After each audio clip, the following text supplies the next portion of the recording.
കഴിഞ്ഞിട്ട് കുറച്ച് ദിവസമായി, പക്ഷേ എൻ്റെ ഓണം വീഡിയോ ഇപ്പോഴാണ് എനിക്ക് അപ്ലോഡ് ചെയ്യാൻ പറ്റിയത്. ക്ഷമിക്കണേ കൂട്ടുകാരെ.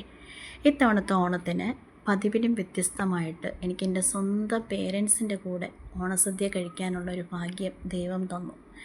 എല്ലാ കൊല്ലവും വരാറുണ്ട്, കഴിക്കാറുണ്ട്. പക്ഷേ ഹസ്ബൻഡിൻ്റെ വീട്ടിൽ ഓണസദ്യ കഴിച്ചിട്ടേ വൈകുന്നേരമായിട്ടേ വരാൻ സാധിക്കാറുള്ളൂ. പക്ഷേ ഈ തവണ അതിന് വ്യത്യസ്തമായിട്ട് എൻ്റെ പേരൻസിൻ്റെ കൂടെ ഓണസദ്യ കഴിക്കാൻ പറ്റി. അവർക്ക് 2 പെൺകുട്ടികളായതുകൊണ്ട് തന്നെ മിക്കവാറും എല്ലാ ഓണവും ഞങ്ങളുടെ കല്യാണ ശേഷം അവരൊറ്റയ്ക്കാണ് ഉണ്ണുന്നത്.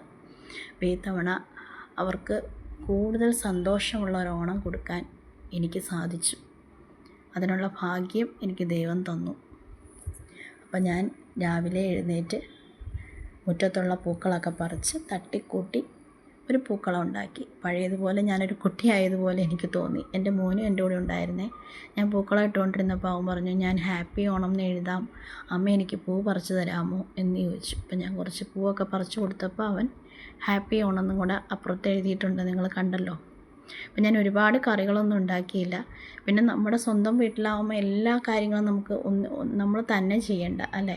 നമ്മുടെ പേരൻസ് ഉറപ്പായും നമ്മളെ സഹായിക്കും. അപ്പോൾ കുറച്ച് കറികൾ അമ്മയുണ്ടാക്കി, കുറച്ച് കറികൾ ഞാനുണ്ടാക്കി. അപ്പോൾ തന്നെ വേഗം പണികളൊക്കെ തീരുമല്ലോ. അപ്പോൾ ആദ്യം ഉണ്ടാക്കിയത് ഇഞ്ചിക്കറിയാണ്.